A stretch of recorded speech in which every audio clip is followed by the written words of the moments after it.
രണ്ട് മന്ത്രിമാരുടെ ഉത്തരവാദിത്വമില്ലായ്മയും അവരുടെ ഈ പറയുന്ന പോലെ ഇമേജ് ബിൽഡ് ചെയ്യാൻ വേണ്ടിയുള്ള അവരുടെ പ്രവൃത്തിയും കാരണം ഒരു പെൺകുട്ടിക്ക് അതിൻ്റെ അമ്മയെ നഷ്ടപ്പെട്ടു.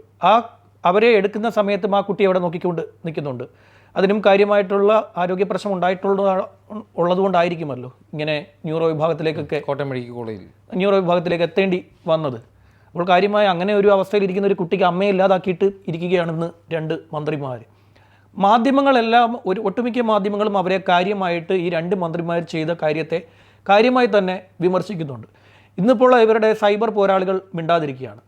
ഇപ്പം നാളെ തൊട്ട് ഇവരുടെ സൈബർ പോരാളികൾ എന്തെങ്കിലും ഒരു കള്ളക്കഥ എടുത്തുകൊണ്ട് വന്ന് ഇതിനെ മറയ്ക്കാൻ ശ്രമിച്ചുകൊണ്ടേയിരിക്കും.